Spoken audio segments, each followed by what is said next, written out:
يا الله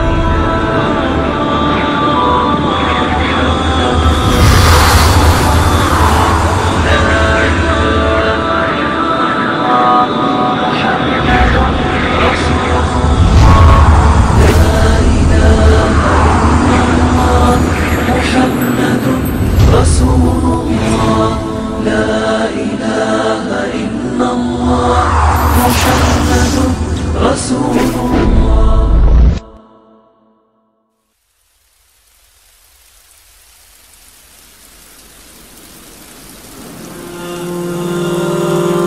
لا إله إلا الله محمد رسول الله.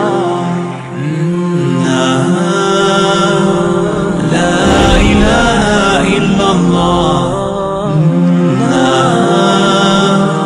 محمد رسول الله. لا إله إلا الله محمد رسول الله.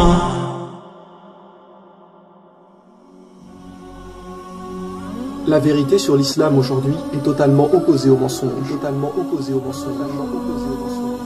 Oubliez tout ce que vous pensiez savoir sur cette religion.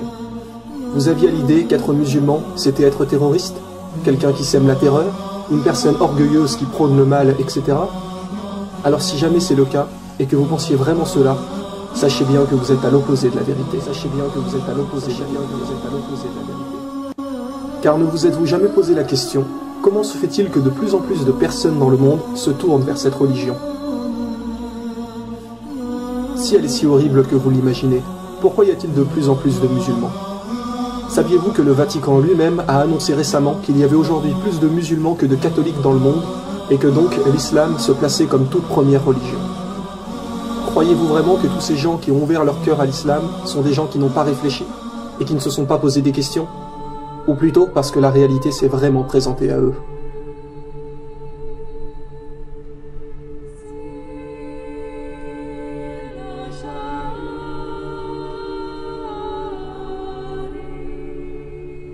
Il est aujourd'hui plus que temps de cesser les mensonges. Pourquoi n'y croyez-vous pas? Parce que vous êtes persuadé que les musulmans sont des terroristes? Mais qui vous a dit ça? Où avez-vous entendu cela? Voilà en réalité le vrai problème. C'est qu'aujourd'hui, les gens confondent arabe et musulman. Savez-vous ce que veut dire le mot musulman? La définition même du mot est « faire ce que Dieu nous demande ». Or, Dieu nous a strictement interdit de tuer. Il nous est dit dans le Coran que quiconque tue une âme injustement, ce sera comme s'il avait tué l'humanité tout entière. Donc, quand vous entendez quelqu'un dire « un terroriste musulman a tué quelqu'un », déjà là, c'est impossible, puisque le mot musulman veut dire « obéir à Dieu ». Et Dieu nous interdit de tuer qui que ce soit. Donc si un arabe tue quelqu'un, cela veut-il forcément dire qu'il est musulman? Par exemple, un français n'est pas forcément un chrétien. Un chinois n'est pas forcément un bouddhiste. Ne confondez pas arabe et musulman. Tous les arabes qui sèment le mal sur terre seront punis comme les autres. N'oubliez pas la parole du prophète. Un arabe n'est pas supérieur à un non-arabe, et un non-arabe n'est pas supérieur à un arabe. N'importe qui peut être musulman. Et ces personnes-là ne font pas le mal. Un musulman est quelqu'un qui a l'obligation d'aider son prochain, de nourrir le pauvre, de ne jamais faire de mal, de ne pas se mettre en colère, de pardonner toujours les autres, de remercier Dieu de ce qu'il nous donne. Ouvrez vous-même le Coran. Où voyez-vous qu'il nous est demandé de tuer? Où voyez-vous qu'il nous est dit de faire du mal? Beaucoup de gens pensent aussi que les femmes sont soumises à leur mari, alors que ceci est absolument faux. Avant que le prophète Mohammed arrive, les hommes se payaient des femmes, les utilisaient, ils les croyaient inférieures, et lorsque le prophète est arrivé, il a aboli tout ça, en expliquant bien clairement que la femme est l'égale de l'homme, ni inférieure, ni supérieure. Où voyez-vous dans le Coran que celle-ci doit être soumise? En vérité, le prophète Mohammed a dit « Parmi les meilleurs d'entre vous, ce seront ceux qui prendront soin de leurs femmes. » Alors vous me direz peut-être « Oui, mais on voit des gens qui ne font pas ça, qui ne respectent personne. » Eh bien oui, cela est vrai. Mais ça, ce n'est pas l'islam. Ce sont ce que les gens en font. Ils ne suivent pas toujours bien les lois peut-être, mais ne vous dites pas que c'est ce que Dieu a demandé. Aujourd'hui, les ignorants jugent une religion en se basant exprès sur les arabes qui font n'importe quoi pour vous faire penser que c'est cela l'islam. Vous ne vous rendez pas compte que vous vous faites manipuler.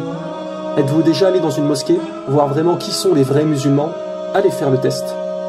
vous serez vite surpris de voir que toutes vos suspicions sont totalement fausses. Car vous trouverez chez les croyants une vraie fraternité, des gens qui ont le sourire.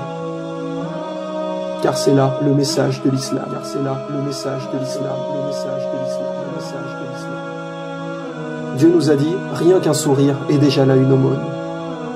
Si aujourd'hui autant de gens se tournent vers l'islam, c'est qu'ils se sont rendus compte que entre ce qui est raconté et la réalité, c'est tout à fait d'un extrême à l'autre.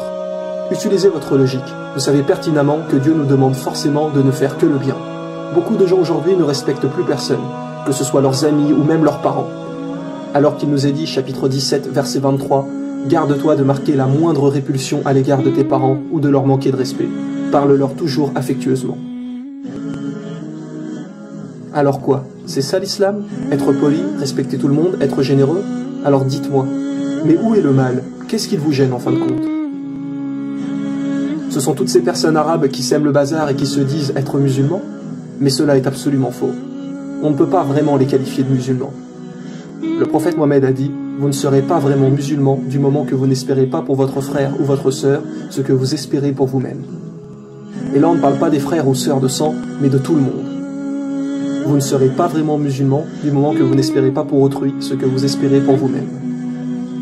Vous pensez qu'être musulman va tout changer, que votre vie ne sera plus la même? Mais en réalité, qu'est-ce que cela va-t-il changer? Vous croyez que vous n'allez plus avoir de liberté? Bien au contraire.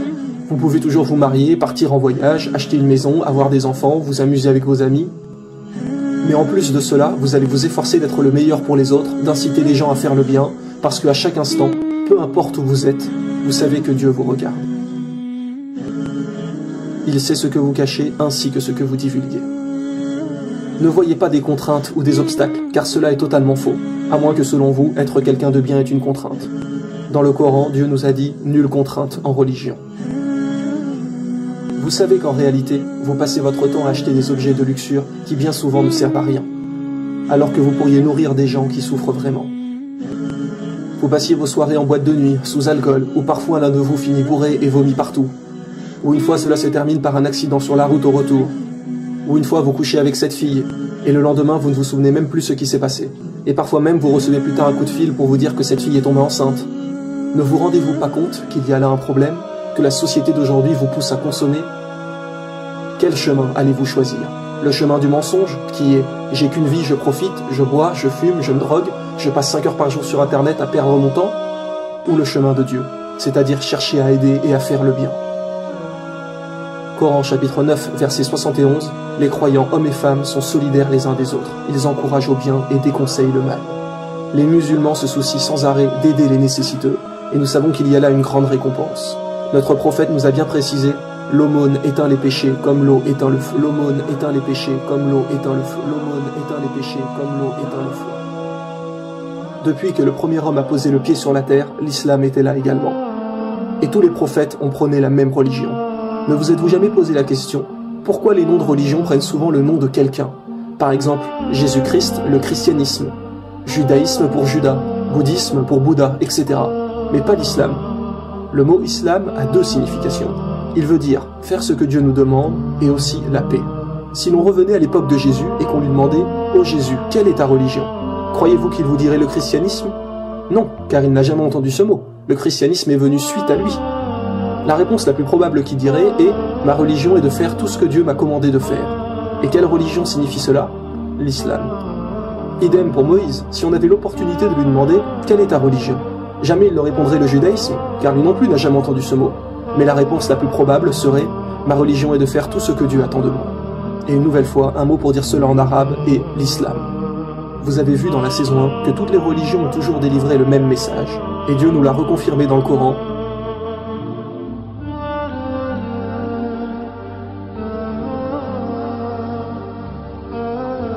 Mais malheureusement, il y a eu des innovations dans beaucoup de choses. Et c'est pour cela que tous les prophètes ont annoncé la venue du dernier messager, qui rétablira bien sur la terre la vérité sur la religion de Dieu. Comme par exemple, lorsque Jésus a prédit l'arrivée du prophète Mohammed, dans l'évangile selon saint Jean, chapitre 16, verset 13, en disant « Il vous conduira dans toute la vérité, car il ne parlera pas de lui-même, mais il dira tout ce qu'il aura entendu. » Et dans le Coran, que nous est-il dit? Mohammed ne s'est pas égaré et n'a pas été induit en erreur, et il ne prononce rien sous l'effet de la passion. Ce n'est rien d'autre qu'une révélation inspirée. Êtes-vous déjà allé à la messe un dimanche? Ne vous êtes-vous jamais posé la question pourquoi les églises sont pratiquement vides aujourd'hui? Vous trouverez peut-être quelques personnes âgées, mais la plupart des gens aujourd'hui délaissent la religion. Pourquoi? Parce qu'ils se sont rendus compte qu'il y avait beaucoup d'erreurs, que les gens changent les lois de Dieu. Par exemple, il y a encore 50 ans, il était interdit de brûler les corps des défunts dans le monde chrétien. Mais depuis quelques années, le pape a autorisé cela.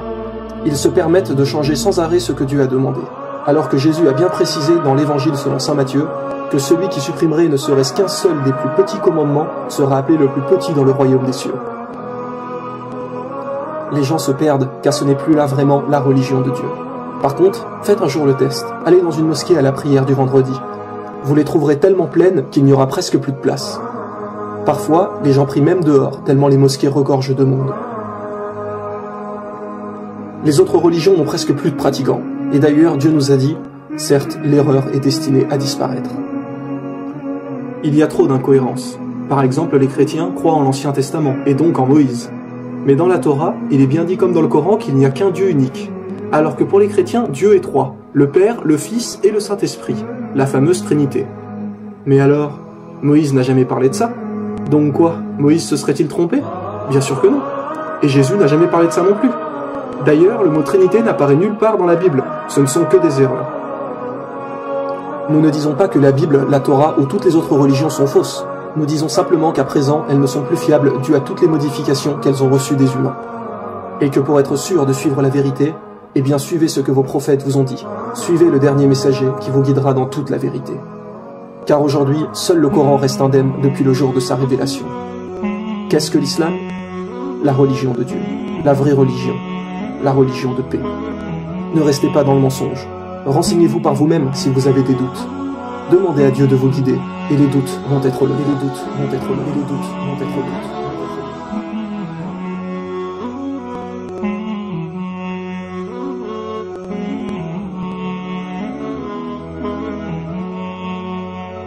Thank you.